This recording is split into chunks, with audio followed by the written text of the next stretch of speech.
This is the most effective means for actually changing yourself and embodying your soul to the deepest degree that is possible. Follow these steps and you are 100% sure to see tangible, lasting results in the evolution of your being in all ways. Let's begin. First, we have a principle that we need to establish. We need to realize within ourselves that the ego and what we call I is not the reality of our being. The ego, also known as Legion by Jesus, is a collection of I's. They are personalities and sects of individuals within yourself that take on their own autonomy based off of whatever circumstance you're currently being presented with. They're basically modes or sectors of this big web, right? You have an ego or an I, a personality of lust, of pride, anger, fear. These I's are basically a collection of individualized thought patterns and personalities that take hold within your being and stuff the essence of your divinity down.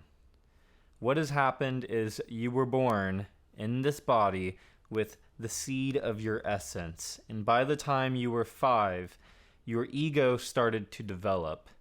We were starting to be programmed from our outside environment, and we observed the way the world was, and this is the forming layer of what our ego is.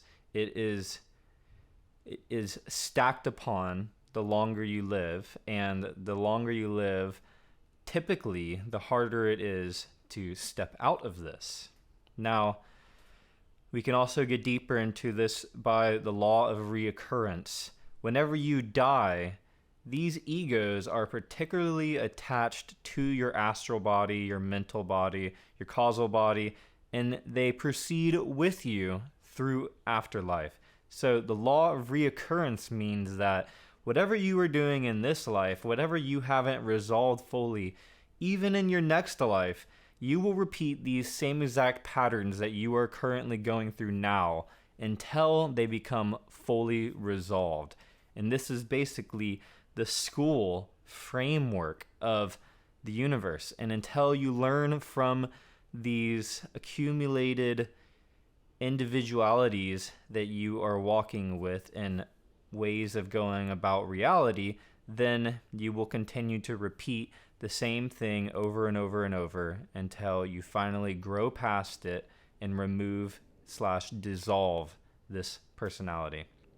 So that's the first concept, is we have to know that the I within ourself is really a collection of I's. You are not the same today as you were yesterday, and you are not the same from one moment to the next, because each one of these personalities within the collection of I's has their own method of reacting and responding, and it also is according to the level of being you are in each of these. So, the number one thing that you must start doing to grow past this ego, this collection of I's, is first to self-observe. You must become observant and aware of the I's. You have to be vigilant like a watchman during wartime, constantly reflecting, constantly perceiving, and being aware of when these I's are cycling throughout your consciousness. What exactly triggers them? What type of circumstance triggers them? Whenever we are out in public or around people, this is the prime opportunity for you to be diligent and to observe, because whenever things are easy, things are relaxed, and not much is going on in your life, then these egos like to hide. But whenever life gets tough, life becomes a storm, things start getting sporadic and you have to react, this is whenever they pop up and unconsciously start to manifest and dictate in your responses of life. So number one is you must be self-observant always of your external and internal environment, and always be aware of these egos coming in and out. So the second key is to have judgment and comprehension of the I, the ego. Is it virtuous or is it abominable? Is the nature of the ego that is presenting itself an undesirable or non-virtuous trait? Is it coming from the 7 deadly sins, as commonly known in the world?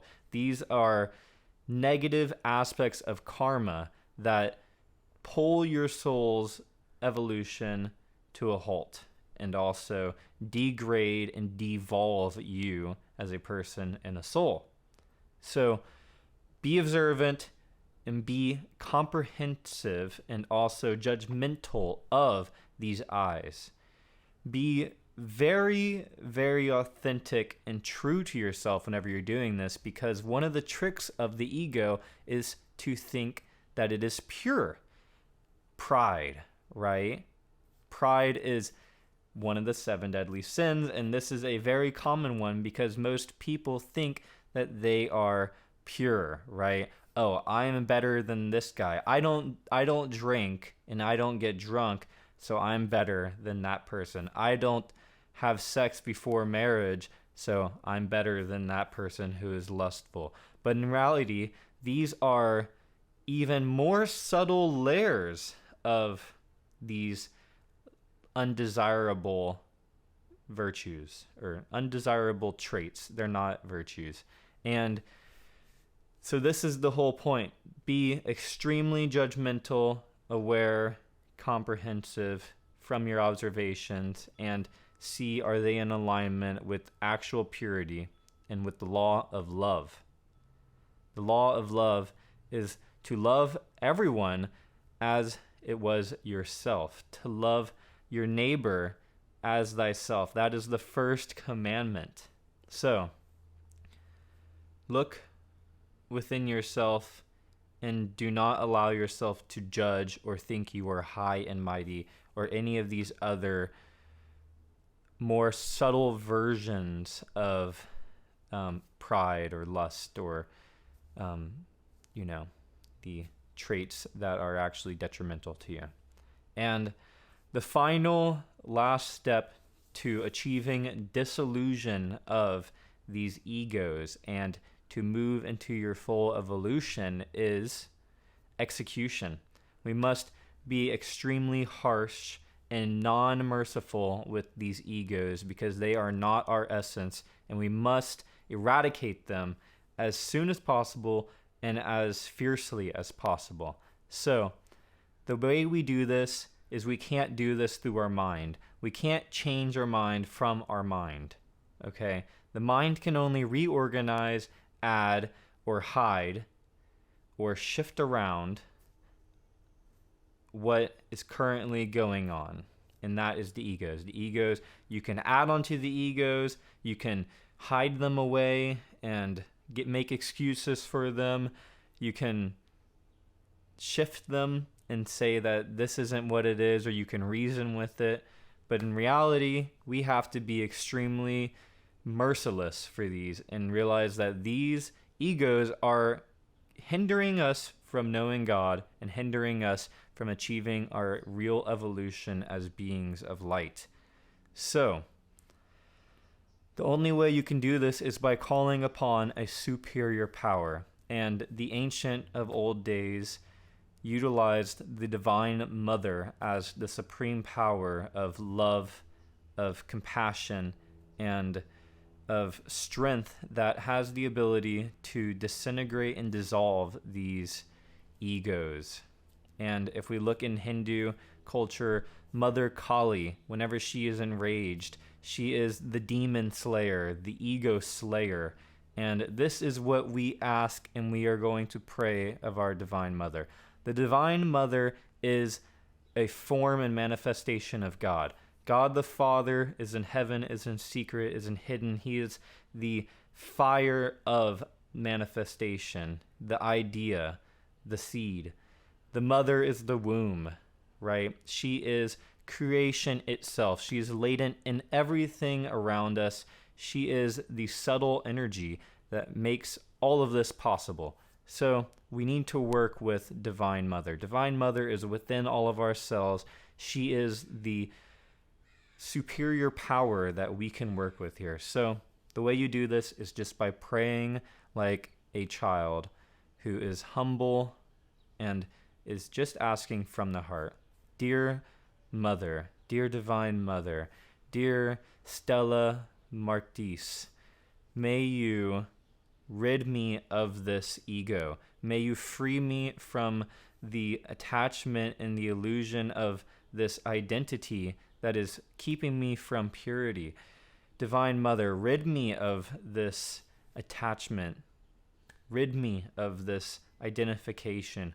Rid me of this ego. Divine Mother, I beseech you, I invoke you to aid me on disillusion of these personalities. And surely she will do so. She is the disintegrator. She is the executioner, all in love for your divine evolution.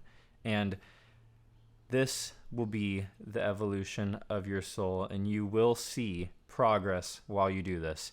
And the way you will know progress is by self-observation. Self-observation is the barometer and is also the ruler of how much growth you are making. So always be observant, always be diligent, always be comprehensive, aware, and studying what is going on within you and praying constantly to the superior power to dissolve these influences. And you will watch and see the evolution of your being, the knowledge, the growth, and the embodiment of your soul to a higher degree. This will allow your soul to blossom, to envelop, and to unfold fully within this lifetime. No more waiting.